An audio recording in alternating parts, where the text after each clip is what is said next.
In my opinion, Chase points are some of the best credit card points to earn because not only are they incredibly valuable, but for the most part, they're also pretty beginner friendly when you want to redeem them. However, if you don't fully understand all the redemption options that Chase gives you, then you might accidentally make the common mistake of redeeming your hard-earned credit card points in a way that actually devalues them. So in this video here, I just want to give you guys a full guide on how to redeem Chase points in the best ways possible that actually boost their value. So we're going to go through some good step-by-step examples here, like redeeming for travel with transfer partners, but we're also going to go over some examples of what you should avoid as well. Now, to start off, I'm just going to jump over to my Chase Ultimate Rewards page, which you can find when you log into your Chase account. And for this video here, we're going to be using my Chase Sapphire Preferred card because if you want to get the most value out of your Chase points, then cards like the Sapphire Preferred, Sapphire Reserve, and Ink Business Preferred are going to give you the best redemption features. And we'll talk about those features throughout this video. Now, what I did was I made sure to move around some of my points so that I had exactly 100,000 Chase Ultimate Rewards points under my Sapphire Preferred. And the reason that I did that is because if we scroll down to where it says discover ways to use points and then we click on more ways to use, that's going to show me basically all my redemption options in one single place where they also tell me an estimate of what those 100,000 points are going to be worth. So that's just a nice round number to make things a little bit easier when we're comparing options. Now first, I want to show you guys how to redeem for cash back because this is sort of the baseline to compare everything else against here. And you can see that it says my 100,000 points are going to be worth $1,000. So once we click on that option, Chase is just going to tell us the fixed rate they have where $1 is equal to 100 points. So again, our 100,000 points is going to be equal to $1,000. Next, for each redemption option in this video, we're going to calculate what we call the cent per point value. And cent per point is essentially just a number that we can use to compare our different options on sort of an apples to apples basis to decide what's good and what's bad. To calculate this for the cashback redemption, we would do $1,000 for the cash value divided by 100,000 Chase points, which equals 0.01.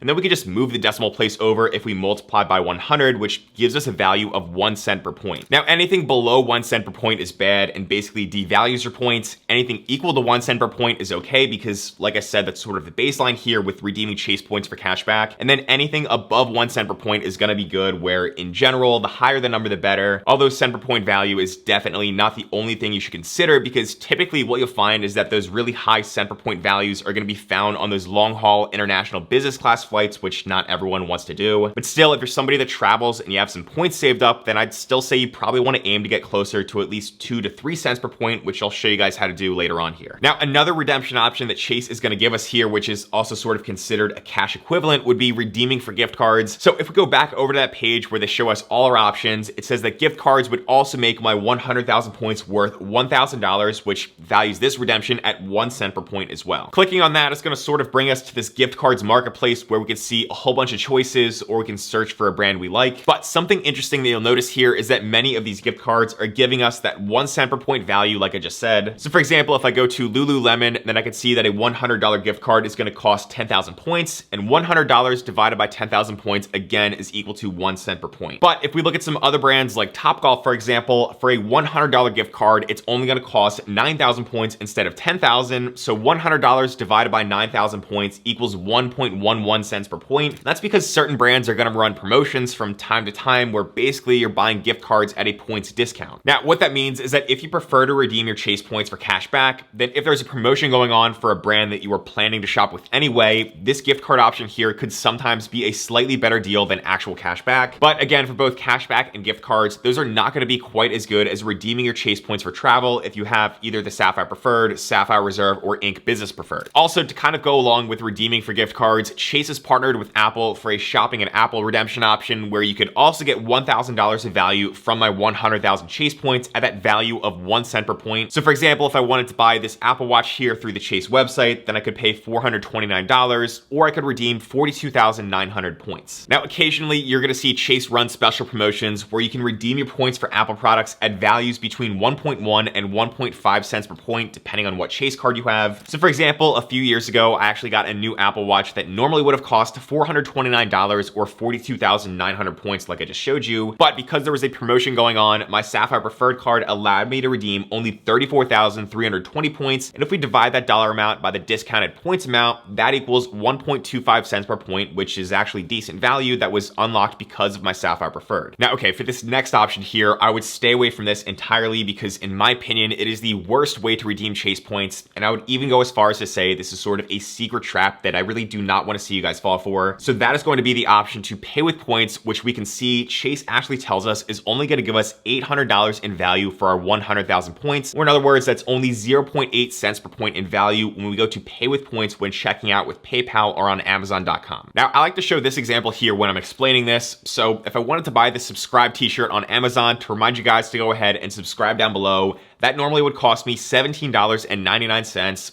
Or after I link an eligible Chase card, that tells me I could use 2,249 points instead. And to a lot of people, that sounds maybe more appealing because using points might make you feel less guilty about making a purchase, or it might make you feel like it's almost free. But again, this is a trap here because when we do the math, $17.99 divided by 2,249 is equal to 0.8 cents per point for this redemption or any other redemption through Amazon or PayPal. So that's just terrible value because those same 2,249 points could be worth a lot more. At the end of the day, redeeming points the right way really just comes down to opportunity cost. So those 2,249 points could get you a $17.99 purchase on Amazon. It can get you $22.49 of cash back directly into your bank account. Or if you're able to get at least 2 to 3 cents per point with transfer partners, then those same points are worth between $44 to $67 in value for travel. So the main takeaway here is to always consider your options and always factor in opportunity cost. All right, now before we get into some really fun travel examples that actually boost your points value next, the last few sort of cash equivalent options that I wanted to mention here are redeeming for experiences, redeeming for Chase dining, and then the pay yourself back feature. In my opinion, most of these can just be ignored because you're not really getting any extra value for the most part. So the experiences option here is only going to get you 1 cent per point in value, and there's literally only one option to redeem for a ticket to the PGA Championship right now. And for Chase dining, I've never really used this myself, but basically, you can just go ahead and make reservations for certain local restaurants through the Chase Dining portal. Then I guess you can also pay with points at a value of 1 cent per point as well. So again, with Chase Experiences and Chase Dining, there's really no reason to redeem your points for these options. Now, for the pay yourself back feature, Chase says that we can get up to $1,250 in value for my 100,000 points, which would be a value of 1.25 cents per point with my Sapphire Preferred. But in reality, most of the time, this feature is only getting 1 cent per point. So the way that pay yourself back works is that you can charge something to your card, and then you're able to use your Chase points to basically remove that purchase amount from your balance. So for example, I bought a train ticket from London to Cambridge the other month here, and I could pay myself back for this $113.05 charge with 11,305 points, and that's a value of 1 cent per point. Or Chase also gives certain cards the ability to pay yourself back for contributions right now to select charities at a value of 1.25 cents per point. If you have the more premium Sapphire Reserve card, then you also get the option to sometimes redeem at 1.25 cents per point to cover purchases from places like grocery stores and gas stations. But overall, honestly, I'd say you're better off not using the pay yourself back feature because redeeming for travel is just going to give you more options. Now, okay, moving on to travel here. So the first way that most people assume you should use your Chase points is to book travel inside the Chase portal, because if you have the Sapphire Preferred or the Ink Business Preferred, then you're going to get a 25% points boost feature for booking travel that way. So 100,000 points would be equal to $1,250 in value. Or if you have the Sapphire Reserve, then you can get a 50% points boost feature for travel booked through Chase, where those same 100,000 points are going to be worth $1,500. Now, even though redeeming points for travel inside of Chase's portal is giving you better value than any other major credit card issuer would, like Amex, Capital One, or Citi, we still can actually get even more value with transfer partners instead. But just for an example here with my Sapphire Preferred card, if I wanted to fly from Philadelphia to Denver, this 10 a.m. flight would cost $246 in economy on United's website. Now again, it costs the same $246 in the Chase portal, where I could use that 25% points boost feature to redeem 19,608 points. So 246 divided by 19,608 is equal to that 1.25 cent per point rate that's going to be consistent across any travel booked with Chase with the Sapphire Preferred. Or again, it would be even less points if I had the Sapphire Reserve, because that has a 50% points boost feature that gets me 1.5 cents per point in value. Now, this is going to be an easy starting point for beginners in the credit card game to really get comfortable with the whole concept of getting more value for your points for travel instead of cash back. However, a big note here is that you should always compare the cash price inside the Chase portal versus the cash price outside the portal, because,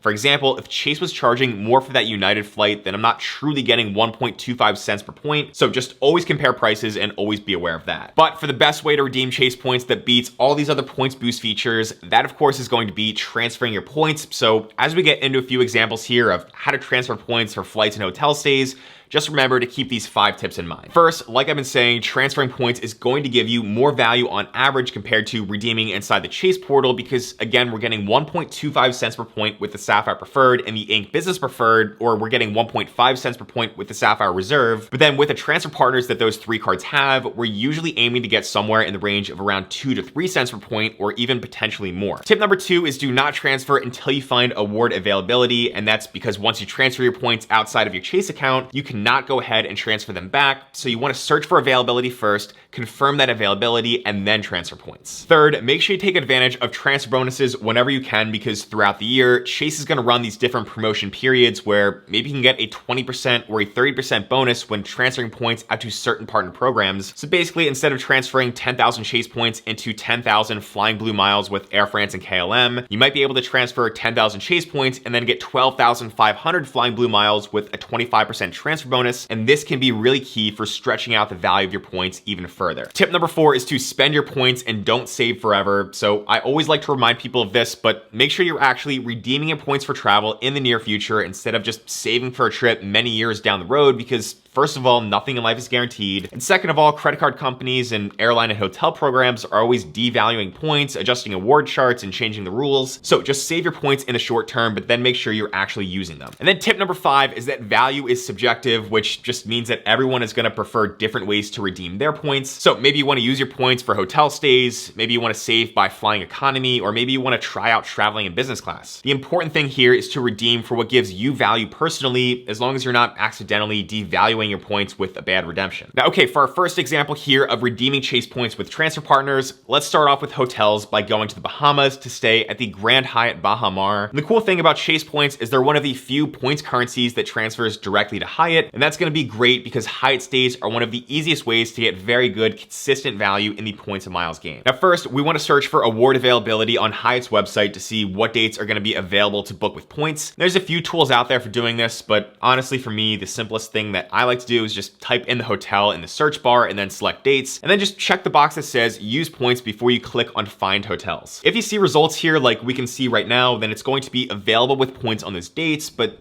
sometimes you might get a message that tells you this hotel is not accepting points in those dates. So just try to stay flexible if you can, because also, honestly, having flexibility does make the whole points and miles game even easier. Now, we can see that a king bed room is available to book with points, but what we want to do next is actually click on where it says points calendar at the top of the page. And what that is going to do here is it's going to show us exactly how many points each individual night is going to charge us, which tells us how many Chase points we would need to transfer. So because October has off-peak dates, it's only going to cost 21,000 Hyatt points per night, or 84,000 Hyatt points in total for those 4 nights. Now, the nice thing is that when you're a Hyatt member and you book in points, you're not gonna get hit with any extra resort fees or hidden stuff like that. But if you book in cash, you're usually still gonna have to pay those extra fees unless you have really high status, and all those fees can add up. So if we search for the exact same 4-night stay in cash and then we go to check out, the total cash price is gonna come out to be $1,793. And we can use that cash price to calculate the value of this redemption by taking $1,793 and dividing that by 84,000 Chase points that we can transfer into 84,000 Hyatt points. That's gonna give us a value of 2.13 cents per point, which is pretty good and already easily beats any other redemption options so far in this video. Now, sometimes you might get just under 2 cents per point for Hyatt stays, and sometimes you might even get as high as 5 cents per point, which I was actually able to get last year when we stayed at the Alila Napa Valley. So just always run the numbers for yourself like I showed you, but if you are a beginner to this stuff and you're trying to do the whole transfer partner thing for maybe the first time, I'm gonna give transferring to Hyatt a 10 out of 10 in terms of how easy it can be. So definitely something that anyone can basically figure out pretty quickly. Now, after identifying the award availability and then calculating the cent per point value, we still have to actually transfer the points. So for Hyatt or for any of the other programs here, just go over to your Ultimate Rewards account and then go to the top where you can click on travel and then transfer points to partners. And from there, you just have to go ahead and enter in your loyalty account number for the program that you're transferring to, select the amount of points that you want to transfer in increments of 1,000, and then you can go ahead and just transfer the points. And just be aware that transfer times can vary depending on whatever program it is. Just do some Googling to find articles of how long transfer times can take, but for Hyatt and me, it's usually been an instant transfer. Now, for that same Grand Hyatt Baha Mar stay inside of the Chase travel portal, what you're gonna see is that it costs either $1,436 or a little over 114,000 Chase points. However, if you read the fine print, that does not include extra destination fees of $21.78 per night and resort fees of $74.80 per night. So not only are you paying 114,000 Chase points in the portal compared to 84,000 points by transferring, but you're also gonna have to pay pay an extra $386 in resort fees and destination fees. Now for flights, you can either redeem for economy or you can redeem for those really cool first and business class flights with the late flight seats and everything. So the value here is going to vary just like everything else, with domestic economy flights typically having lower cent per point values, and then international first and business class flights usually having pretty high cent per point values. But no matter what, you're still pretty consistently getting better deals here compared to what you would get if you just redeemed inside the travel portal or for cash back. Now, a big vacation spot that people like to travel to within the US is over to Hawaii. So I found a pretty good deal here when flying out of Dallas Fort Worth, where first I started by going over to a website called seats.aero, which is just a great tool for searching for award travel. It's $9.99 per month, but I do highly recommend it because it really saves me a ton of time in the whole search process. So I'll leave a link for this down below if you're interested in trying that out. Now on the seats.aero website, I can enter in DFW as the origin airport, and then I can search for all Hawaii airports as the destination. And I'm going to search for dates in the middle of October, where I'm also going to check this box here for plus or minus 7 days, which is going to search for multiple days at a time, and then I can pick what works best. Then I'm also going to click on economy, which is going to sort this by economy tickets, with the cheapest being at the top. These green boxes like this just mean that it's going to be a direct flight that can be booked with points. But the one problem here is that these are all American Airlines flights, and American Airlines is not a transfer partner with Chase. However, they are a part of One World Alliance with other airlines that are transfer partners with Chase, so I might be able to book this American flight with another airline in that alliance instead if I find award availability. So what I'm going to do is I'm going to go over to this transfer partner guide that I decided to make for you guys, which you can download for free at the link down below in the description, and that's going to break down all these airline alliances and which credit card points transfer to them. So because I know that British Airways is a Chase transfer partner and they're one of the best ways to search for and then book American and other One World Award seats, I'm going to go head over to the BA website next, and then once I've created an account there, I can just go to their homepage and then go to book and then book a flight with Avios,